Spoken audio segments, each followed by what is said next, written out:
اللهم صل وسلم وبارك على سيدنا محمد وعلى اله وصحبه اجمعين. يا صباح الفل والورد والياسمين على عيونكم، احنا متابعين في الدنيا حبايب قلبي، عاملين ايه؟ يا رب تكونوا بخير وبصحه وسعاده وهنا. وحشتوني. والفيديو اللي فات الفتره الجايه ننزل فيديوهات حلوه كتير ان شاء الله تعجبكم. بس قبل ما نبدا الفيديو يا ريت تحط لايك وتشترك في القناه وتفعل الجرس عشان يوصلك كل جديد. يلا بينا نسمي الله ونصلي على الرسول ونبدأ. اول حاجة يا بنات هنعمل النهاردة الجلاش الحلو المورق من جوه وجميل جدا وكهرماني وحلو قوي. هتعمليه في 10 دقايق، لو عندك عزومة مش هياخد منك اكتر من كده.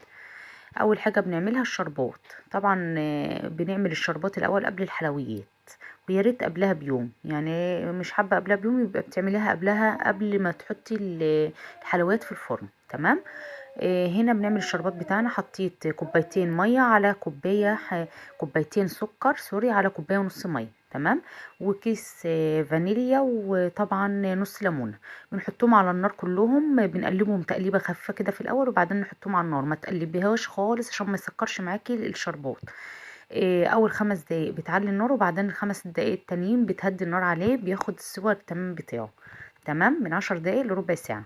خلاص كده اهوت انا ركنت الشربات. هبدأ اعمل بقى الجلاش بتاعي. طبعا الفرن بتاعي شغال على درجة حرارة 200. بتشغل الفرن يسخن قبلها ب5 دقايق، يعني على ما نعمل لفة الجلاش بتاعتنا يكون الفرن بتاعنا سخن. تمام. خلاص اهوت هبدأ بقى اعمل الجلاش بتاعي. طبعا الجلاش بتاعي كان فيه ورقتين كده يعني متكسرين معايا. قبل ما تجيبي الجلاش اعرفي انت جايباه منين عشان يبقى حلو، وبيبقى الورقة بورقتها، ما تبقاش يعني في حاجة متكسرة معاكي. بس المتكسرة دي برضو انا هتصرف فيها، تشوف انا هعمل فيها ايه في الاخر. بتحطيها في الورقة السليمة او ورقة نص معاكي، بتروح حطها في وسطها يعني، وبتمشي الدنيا. بتنزلي اهوت نص كوبايه سمنه، بتسيحيها على النار، وبعدين بتبداي تلك فيها اهوت زي ما انت شايفه كده. بتاخدي ورقه ورقه وتبداي تلك فيها.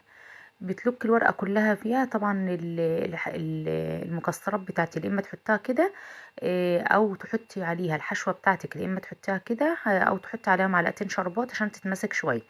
انا لقيتها هي بتقع من الحشوه، نسيت احط شربات، حطيت معلقتين شربات عشان يعني لما نيجي نقطعها واي حد ياخد صابع ما يقعش منه الحشوه بتاعته.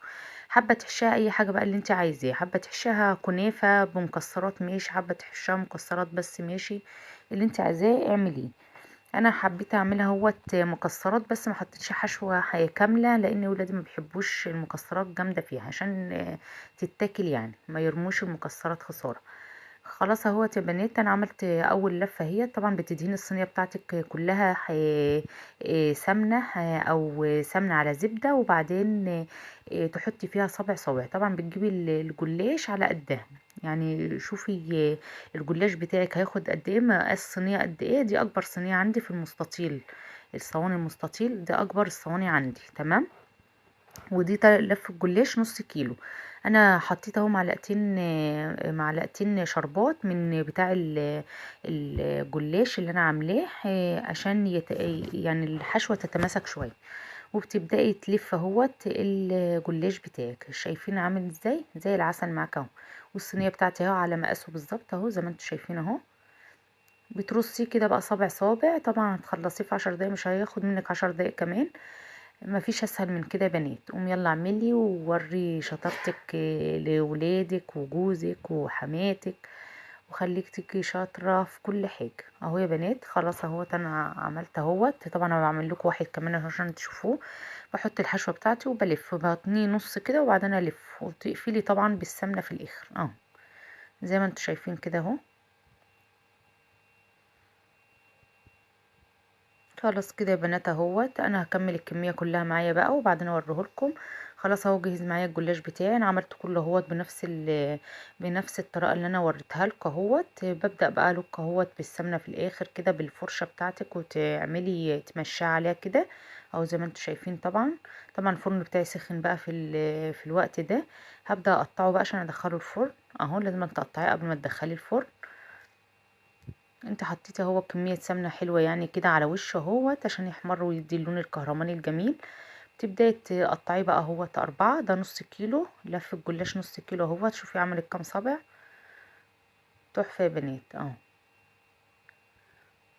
جميل جدا جدا جدا. بتدخلي الفرن بقى على درجة حرارة 200 في الرف التحتاني. اول ما ياخد لون بتشغلي الشواية من فوق، ياخد لون من فوق، وخلاص على كده بيبقى زي الفل.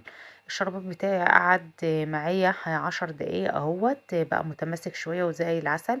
اول ما يطلع من الفرن بتروحي منزلاه على بقى اهوت زي ما انت شايفة كده، وتحركي الصاج بتاعك طبعا وهو في الفرن برضو، بتحركي الصاج او تحركي الصينية بتاعتك كل شوية عشان ياخد لون الكهرماني الجميل ده كله، يبقى لون موحد، ما يبقاش حتة حمرا وحتة بيضة زي ما انتوا شايفين كده. طبعا اول ما تحطي الشربات برضو بتروحي قلبة القالب بتاعك اهوت، يعني منزله كده ومنزله كده، بتنزلي تحاولي تنزلي الشربات بتاعك اهوت.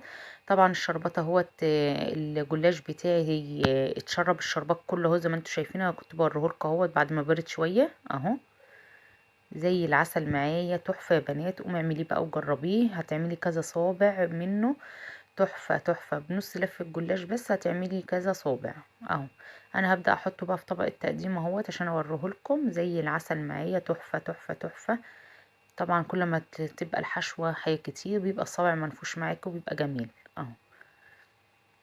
لو عجبك الفيديو ما تنسيش تحطي لايك وتشتركي في القناة وتفعلي الجرس عشان يوصلك كل جديد. اشوفكم في فيديو جديد في حفظ الرحمن.